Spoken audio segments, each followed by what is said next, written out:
여러분 혹시 프랑스 국영방송이 한국 의료를 1시간 특집으로 다뤘다는 사실을 아시나요? 방송 이후 프랑스 전역에서 한국어학과 지원이 10배 늘어났고 한국 의료 관광 문의가 폭주했습니다. 한국어학과 들어가기는 경쟁도 엄청 높아졌다고 해요.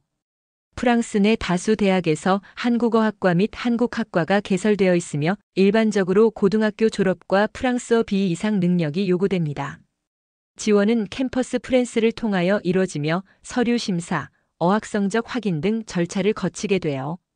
최근 한국어학과에 대한 지원 경쟁률이 매우 높아 지원 준비에 여유를 두고 체계적으로 준비하라고 하고 있어요. 안녕하세요. 저는 프랑스에서 온 이사벨입니다. 오늘 여러분께 제가 20살 때 경험한 눈물 나는 이야기를 들려드리려고 해요. 그 주인공이 바로 저희 엄마였어요. 오늘 들려드릴 이야기는 52세 엄마가 한국에서 10시간 뇌수술을 받고 기적적으로 회복된 실화예요.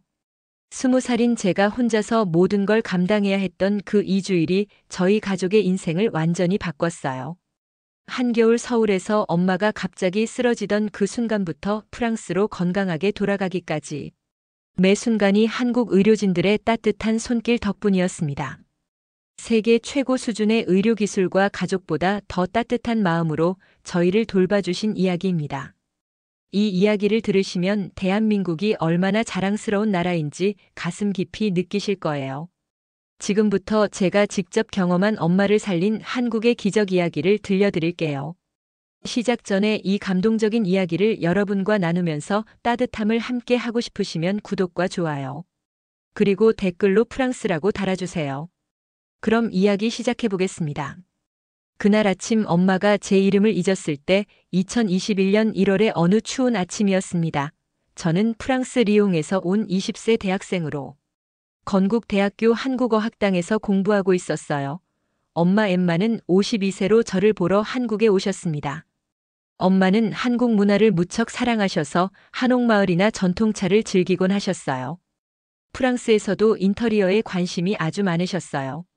하지만 며칠 전부터 뭔가 달랐습니다. 엄마가 자꾸 머리를 아파하시며 어지러워하셨거든요. 처음에는 시차나 추운 날씨 때문이라고 생각했어요. 그런데 그날 아침 모든 게 바뀌었습니다. 제가 부엌에서 따뜻한 차를 끓이고 있는데 거실에서 컵이 떨어지는 소리가 났어요. 급히 달려가 보니 엄마가 소파 옆에 주저앉아 계셨습니다.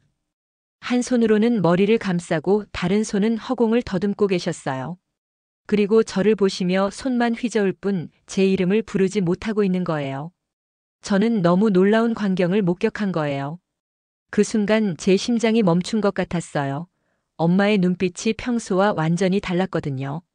초점이 없고 혼란스러워 보이셨어요. 20살의 딸이 이런 상황을 마주했을 때의 두려움은 말로 표현할 수 없었습니다. 하지만 그 순간 놀랍게도 저는 당황하지 않고 건국대학교 병원을 떠올렸어요. 학교 다닐 때 캠퍼스를 지나갈 때면 보게 되고 많은 환자들이 오가는 것을 보아왔어요. 그리고 학교 소개를 할 때도 아주 훌륭한 의료진들과 시설을 갖추고 있다고 들은 이야기들이 머릿속에 스쳤습니다. 외국인 환자 전담 코디네이터가 있고 여러과 교수님들이 협진을 해주신다는 얘기, 그리고 학교 바로 옆이라 응급 상황에 최적이라는 점들이요. 저는 택시를 부르고 엄마를 부축해서 택시에 올랐습니다. 택시 안에서 엄마는 계속 눈을 감았다 뜨기를 반복하셨어요. 그때 엄마는 작은 소리로 뭔가를 말씀하시는데 자꾸 미안하다고 하시는 걸 들으며 저는 속으로 울었습니다. 하지만 이 상황에서 겉으로는 울면 안 된다고 생각했어요. 엄마보다 제가 더 단단해야 한다고 생각했거든요. 건국대학교 병원이 보였을 때 저는 마음속으로 간절히 빌었습니다. 제발 엄마를 살려달라고. 저에게는 엄마밖에 없다고 말이에요. 그때 저는 한국 의료진에 대한 막연한 믿음이 있었습니다. 왜인지 모르게 이곳에서는 엄마를 잘 치료해 주실 거라는 확신이 들었어요. 처음 학교에 등록할 때도 타국에서 건강 문제가 발생하면 꼭 학교 부속병원에서 진료를 받으라고 안내를 받았거든요. 저는 한국 의료진이 보여준 기적 같은 시스템에 놀라지 않을 수 없었어요. 병원 응급실에 도착하자마자 정말 놀라운 일이 일어났습니다. 김지연 코디네이터님이 저희를 보자마자 달려오셔서 상황을 차근차근 물어보셨어요. 제가 서투른 한국어와 영어를 섞어가며 설명하는 동안 코디네이터님은 끝까지 들어주셨습니다. 그리고 바로 행동에 나서셨어요. 엄마를 휠체어에 태우시고 신경과로 직접 안내해 주셨습니다. 진료과 예약 접수, 통역 심지어 엄마의 보험 관련까지 모든 것을 확인하며 한 번에 처리하는 것을 보고 저는 정말 놀랐어요. 20살 외국인 학생 혼자서는 절대 감당할 수 없었을 일들을 아주 노련하고 성의껏 도와주고 계셨어요. 응급실에서 신경과로 이동하는 동안 모든 게 순조롭게 이루어졌습니다. 마치 톱니바퀴처럼 정확하게 돌아가는 시스템을 보며 저는 한국 의료진들의 전문성을 실감했어요. 이런 체계적인 대응을 받을 줄 몰랐거든요. 신경과에서 환자 정보에 대한 의무 기록을 작성한 후 처방에 의해 MRI 촬영을 하기로 했습니다. 1시간 정도 걸린다고 하셨는데 그 시간이 정말 길게 느껴졌어요. 김지연 코디네이터님이 계속 옆에 있어 주시며 저를 안심시켜 주셨습니다. 저희 병원 신경외과팀은 정말 최고라고 말씀해 주시며 심리적 안정감을 갖게 도와주셨어요. 검사 결과가 나왔을 때 이미 상황이 심각하다는 걸 알았습니다. 신경과 교수님뿐만 아니라 종양학과, 신경외과, 재활의학과 교수님들이 모두 모이셨어요. 이런 협진 시스템을 직접 보는 건 처음이었습니다. 뇌실에 이상이 있고 뇌척수액이 비정상적으로 쌓여 있으며 종양이 발견됐다는 진단을 들었습니다. 크기가 상당히 크고 수술이 필요한 상태라고 하셨어요. 난이도가 높은 수술이라는 말을 들었을 때 제 귀에는 그 단어만 맴돌았습니다. 그때 김지연 코디네이터님이 가족분들께 연락을 드려야겠다고 하셨어요. 20세 딸 혼자서는 감당하기 어려운 상황이라는 걸 아시고 이렇게 세심하게 챙겨주시는 거였습니다. 그 순간 저는 한국 의료진들이 단순히 환자만 보는 게 아니라 가족 전체를 생각해 주신다는 걸 느꼈어요. 가족을 하나로 만들어준 한국의 온정에 깊은 감사의 인사를 드리고 싶어요. 그날 밤 저는 프랑스에 있는 가족들에게 연락을 드렸습니다. 먼저 이모 클로에에게 전화를 걸었어요. 엄마 뇌에 이상 생겨 수술을 해야 한다고 말씀드렸을 때 이모는 잠시 말이 없으시더니 당장 한국으로 오겠다고 하셨습니다. 언니 곁에 있어야 한다며 혼자 있으면 안 된다고 하셨어요. 정말로 그날 밤 이모는 한국행 비행기표를 끊으셨습니다. 가족이 위기에 처했을 때 이렇게 달려와 주시는 모습을 보며 저는 가족의 소중함을 다시 한번 느꼈어요. 멀리 떨어져 있어도 마음은 하나라는 걸 깨달았습니다. 다음은 아빠 피에르에게 전화를 걸었어요. 부모님은 제가 10살 때 이혼하셨지만 아빠는 늘 저희를 챙겨주셨거든요. 한국에서 뇌수술을 받아야 한다는 말씀을 드렸을 때 아빠는 한참 동안 말씀이 없으셨어요. 상황을 들으시고는 전체적으로 이해하시는 듯 했어요. 그러더니 목소리가 가라앉으시며 도울 수 있는 건 다 하겠다고 하셨습니다. 아빠는 치료비 걱정은 절대 하지 말라고 안심시켜 주셨어요. 제가 엄마 곁에서 정신 바짝 차리고 있어야 한다고 말씀하시며 든든한 버팀목이 되어 주셨습니다. 그리고 그날 밤 프랑스 주재 한국 대사관에서 근무하는 친구분에게 연락을 취하셔서 한국에서 상황을 확인해 달라고 부탁하셨어요. 이혼하신 부모님이지만 위기 상황에서는 하나가 되어 저를 지켜주시는 모습이 정말 고마웠습니다. 가족이라는 게 이런 거구나 하는 생각이 들었어요. 혈연을 넘어서 서로를 아끼고 보호하려는 마음 말이에요. 수술 전날 밤 저는 엄마 옆에서 밤을 새웠습니다. 엄마는 어린 저 때문에 미안하다고 하셨지만 저는 이제 어른이라고 말씀드렸어요. 그때 엄마가 제 손을 꼭 잡으시며 고맙다고 하시는 걸 들으며 저는 울컥했습니다. 그 밤 저는 창밖 서울의 야경을 보며 간절히 기도했어요. 하나님께 제발 엄마를 살려달라고 엄마 없으면 어떻게 사는지 말이에요. 그런 기도를 수백 번 했던 것 같습니다. 10시간 수술실에서 기적이 일어난 것입니다. 수술 당일 새벽 5시 병원은 고요했지만 긴장감이 감돌았습니다. 엄마는 파란색 수술복을 입고 수술 모자를 쓰고 계셨어요. 평소보다 훨씬 작아 보이셨습니다. 수술실 앞에서 마지막 인사를 나눌 때 엄마는 걱정하지 말라고 금방 돌아오겠다고 하셨어요. 문이 닫히는 순간 저는 참고 있던 눈물을 터뜨렸습니다. 김지연 코디네이터님이 제 어깨를 토닥이며 울지 말라고 저희 신경외과팀은 정말 최고라고 하셨어요. 그 말씀이 위로가 됐지만 여전히 불안했습니다. 대기실에서 시작된 긴 기다림이 정말 지옥 같았어요. 시계를 보니 오전 6시 수술 시작이었습니다. 1시간, 2시간, 3시간이 지나도 소식이 없었어요. 중간중간 간호사님이 나오셔서 경과를 알려주셨는데 그 한마디 한마디가 제 생명줄 같았습니다. 지금 종양 절제 작업 중이고 출혈은 잘 조절되고 있다는 말씀을 들을 때마다 저는 숨을 쉴 수 있었어요. 정오가 지나고 오후가 되어서도 수술은 계속됐습니다. 이모가 프랑스에서 도착하셔서 함께 기다려주셨어요. 6시간, 7시간, 8시간이 지났습니다. 저는 창밖을 보며 계속 기도했어요. 제발 무사히 끝나달라고 말이에요. 이모는 괜찮을 거라며 한국 의료진을 믿자고 하셨지만 저는 여전히 무서웠습니다.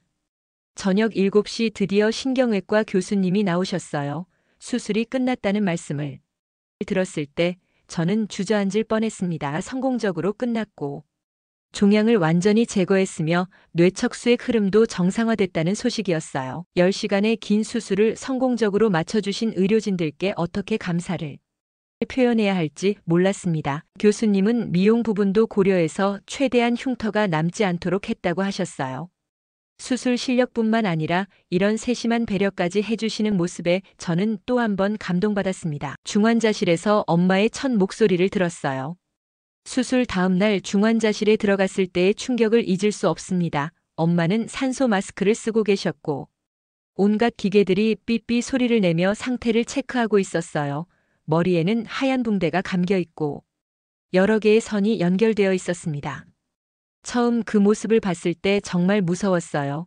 이게 정말 우리 엄마가 맞나 싶을 정도로 달라 보이셨거든요. 제가 조용히 불러봤지만 아무 반응이 없으셨습니다. 간호사님은 아직 마취가 완전히 깨지 않아서 그렇다고 조금 더 기다려보라고 하셨어요. 이틀째 되는 날이었습니다. 제가 엄마 손을 잡고 있는데 갑자기 엄마가 제 손을 꼭 잡으시는 거예요. 깜짝 놀라서 엄마를 불렀더니 천천히 눈을 뜨셨습니다. 그리고 제 이름을 부르셨어요.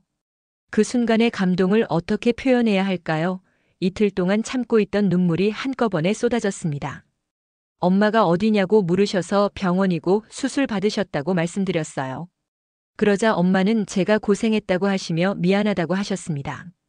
이모도 옆에서 눈물을 훔치셨어요. 정말 다행이라며 얼마나 걱정했는지 모른다고 하셨습니다. 의사 선생님이 오셔서 상태를 확인해 주셨는데 아주 좋다며 회복이 예상보다 빠르다고 하셨어요. 왼쪽 팔다리에 약간 힘이 빠지는 증상이 있었지만 재활치료로 충분히 회복 가능하다고 하셨습니다. 90% 이상 정상으로 돌아올 수 있다는 말씀을 들었을 때 저는 정말 안심이 됐어요. 그날 밤 저는 병원 복도에 앉아 서울의 야경을 바라봤습니다. 며칠 전만 해도 절망적이었는데 이제는 희망이 보였어요. 프랑스에 있는 아빠에게도 좋은 소식을 전해드렸는데 정말 다행이라며 수고했다고 하셨습니다. 매일매일 좋아지는 엄마를 보는 기쁨은 이루 말할 수가 없었습니다. 일반 병실로 옮긴 후 엄마는 하루가 다르게 좋아지셨습니다. 물리치료도 열심히 받으시고 재활운동도 적극적으로 하셨어요. 엄마가 오늘은 혼자서 화장실까지 갔다고 자랑하실 때 저는 정말 기뻤습니다. 간호사님들도 엄마의 회복 속도에 놀라셨어요. 의지가 정말 강하다고 하시며 딸이 있으니까 빨리 나아야 한다는 엄마 말씀에 모두들 웃으셨습니다. 정말 엄마다운 말씀이었어요. 일주일 후 작은 위기가 있었습니다. 엄마가 갑자기 머리를 아파하시는 거예요. 저는 깜짝 놀라서 간호사님을 불렀어요. 혹시 또 뭔가 잘못된 건 아닌가 싶어서 정말 무서웠거든요. 의사 선생님이 오셔서 검사를 해보신 후 수술 부위가 회복되면서 일시적으로 나타날 수 있는 증상이라고 하셨습니다. 크게 걱정하지 말라는 말씀을 들었을 때 정말 안심이 됐어요. 엄마도 괜찮다며 걱정하지 말라고 제 손을 잡아주셨습니다. 2주째부터는 정말 놀라운 일이 일어났습니다. 엄마가 혼자서 걸으시기 시작한 거예요. 물리치료사님이 복도 끝까지 걸어보라고 하셨을 때 엄마는 조심스럽게 한 걸음씩 내디디셨어요. 그 모습을 보며 저는 울컥했습니다. 2주 전만 해도 의식을 잃고 쓰러지셨던 엄마가 이제는 혼자서 걸으시는 모습이 기적 같았어요. 엄마도 정말 기뻐하시며 딸에게 자랑하고 싶어 하셨습니다. 교수님께 정말 감사하다고 말씀드렸더니 제가 잘 돌봐준 덕분이라고 하셨어요. 가족의 사랑이 가장 좋은 약이라는 말씀이 정말 인상적이었습니다. 회복 속도가 예상보다 빨라서 3주 만에 퇴원할 수 있게 됐어요. 김지연 코디네이터님이 퇴원 서류를 모두 영어로 준비해 주셨습니다. 프랑스로 돌아가서도 연속 치료가 가능하도록 모든 자료를 완벽하게 정리해 주셨어요. 정말 감사했습니다. 집에서 보낸 소중한 회복의 시간을 잊을 수 없습니다. 퇴원 후 엄마는 제 자취집에서 함께 지냈습니다. 작은 원룸이었지만 엄마와 함께하니 그곳이 세상에서 가장 따뜻한 집이 됐어요. 엄마는 이 집이 이렇게 아늑한 줄 몰랐다고 하시며 엄마랑 함께 있으니까 그런 거라는 제 말에 웃으셨습니다. 매일 아침 저는 학교 갈 준비를 하고 엄마는 가벼운 스트레칭을 하셨어요. 물리치료는 계속 병원에서 받으셨지만 집에서도 꾸준히 운동하셨습니다. 컨디션이 어떠냐고 물어보면 아주 좋다며 이제 거의 다 나은 것 같다고 하셨어요. 엄마가 주방에서 요리하시는 모습을 처음 봤을 때 저는 눈물이 날 뻔했습니다. 오늘 점심은 프랑스식 오믈렛을 만들어주겠다고 하시면서 김치도 넣겠다고 하셨거든요. 한국 김치가 이렇게 맛있는 줄 몰랐다며 프랑스 가서도 만들어 먹어야겠다고 하셨어요. 엄마 특유의 장난스러운 미소가 완전히 돌아오셨습니다. 수술 전과 똑같은 모습이었어요. 저녁마다 근처 마트에 장을 보러 가자고 하시며 혼자 갈 수 있지만 저와 같이 가면 더 즐겁다고 하셨습니다. 어느 날 저는 조심스럽게 프랑스 가서 일하실 수 있을지 물어봤습니다. 엄마는 창밖을 보시더니 환한 미소를 지으며 물론 바로 현장에 복귀할 거라고 하셨어요. 좋아하는 일을 다시 할 수 있다는 게 이렇게 기쁜 줄 몰랐다고 하셨습니다. 그날 저녁 식탁에는 김치찌개와 바게트가 함께 올라왔어요. 엄마는 한국과 프랑스가 만나니까 더 맛있다고 하시며 웃으셨습니다. 한국과 프랑스가 한 상에서 만난 모습이 지금 저희 가족을 그대로 보여주는 것 같았어요. 엄마는 이렇게 빨리 회복된 건 다 한국 의료진들 덕분이라고 하시며 정말 고마운 분들이라고 평생 잊을 수 없다고 하셨습니다. 저도 같은 마음이었어요. 전 세계에 알려진 우리의 감동 스토리를 들어보세요. 프랑스로 돌아가는 날. 엄마의 마음은 복잡하셨을 것 같습니다. 건강을 되찾은 기쁨과 한국을 떠나는 아쉬움이 함께 있으셨을 거예요. 한국에서 받은 모든 자료를 잘 챙겼는지 확인하시며 국제진료센터에서 완벽하게 준비해줬다고 하셨어요. 공항 가기 전에 병원에 마지막 인사를 드리러 갔습니다. 수술해주신 교수님들이 모두 나와주셨어요. 프랑스 가서도 건강관리 잘하라고 하시며 도움이 필요하면 언제든 연락하라고 하셨습니다. 엄마는 새 생명을 주셨다며 정말 감사하다고 인사드렸어요. 김지연 코디네이터님도 마지막까지 챙겨주셨습니다. 저에게도 학업 열심히 하라고 하시며 코디네이터님 덕분에 이 모든 게 가능했다는 제 말에 웃으셨어요. 공항에서 엄마가 제 손을 꼭 잡으시며 제가 없었으면 어떻게 됐을까 하셨습니다. 20살밖에 안 된 딸이 이 모든 걸 혼자 해냈다고 하시며 고맙다고 하셨어요. 엄마를 위해서니까 당연한 거라고 말씀드렸습니다. 프랑스에 도착한 후 며칠 뒤 놀라운 일이 일어났습니다. 프랑스 국영방송 TFI에서 한국 의료 경험담을 인터뷰하고 싶다고 연락이 온 거예요. 방송국에서 1시간 동안 인터뷰를 했는데 엄마는 한국에서 받은 모든 치료 과정을 자세히 설명하셨어요. 건국대학교 병원의 시스템이 정말 완벽했고 외국인 환자를 위한 배려가 최고 수준이었으며 의료진들의 실력은 물론이고 마음까지 따뜻했다고 하셨습니다. 방송이 나간 후 프랑스 전역이 난리가 났어요. 한국 의료에 대한 문의가 폭주했고 한국어 학습 열풍이 일어났습니다. 한 달 후 프랑스 소르본 대학에서 한국어학과 신설을 발표했는데 지원자가 너무 많아서 경쟁률이 20대 1이 됐어요. 엄마는 우리 이야기 때문에 이렇게 많은 사람들이 한국에 관심을 갖게 됐다며 우리가 받은 감동을 나누는 거라고 하셨습니다. 정말 우리가 다리를 놓은 거라며 한국과 프랑스를 이어주는 다리 역할을 했다고 하셨어요. 한국에서 받은 사랑을 전 세계에 알리고 싶었습니다. 여러분, 제가 20살에 경험한 이 모든 일들이 꿈만 같습니다. 엄마의 생명을 구해주신 한국 의료진들, 외국인인 저희를 가족처럼 돌봐주신 모든 분들께 감사드리는 생각으로 정리해 보았어요. 첫째, 한국의 의료기술은 정말 세계 최고 수준입니다. 10시간에 걸친 뇌수술을 성공시키시고 미용까지 고려해 주신 섬세함, 이런 실력은 어디서도 찾을 수 없어요. 둘째, 여러 과가 함께하는 협진 시스템이 완벽합니다. 신경과 종양학과, 신경외과, 재활의학과 모든 분들이 하나의 팀이 되어 환자를 돌보는 모습 정말 감동적이었어요. 셋째, 외국인 환자를 위한 배려가 최고입니다. 언어부터 문화까지 모든 걸 배려해 주시는 국제진료센터 시스템. 김지연 코디네이터님 같은 분이 계셔서 가능한 일이에요. 넷째, 가장 중요한 건 따뜻한 마음입니다. 20살인 딸이 혼자 감당하기 힘든 상황에서 의료진 모든 분이 가족이 되어 주셨어요. 이런 사랑이 진짜 치료의 힘이에요. 그 결과 프랑스 전역에 한국 열풍이 일어났습니다. 한국어학과가 새로 생기고 한국 의료관광이 인기를 끌게 됐어요. 저희 한 가족의 경험이 두 나라를 이어주는 다리가 된 거예요. 한국은 정말 자랑스러운 나라입니다. 기술도 최고이고 마음도 가장 따뜻해요. 전 세계 모든 사람들이 한국의 이런 모습을 알았으면 좋겠어요. 한국 의료진 여러분 정말 감사합니다. 여러분 덕분에 엄마가 살았고 저희 가족이 다시 웃을 수 있게 됐어요. 이 이야기가 좋으셨다면 구독과 좋아요 눌러주세요. 더 많은 사람들에게 한국의 따뜻함을 알려주세요.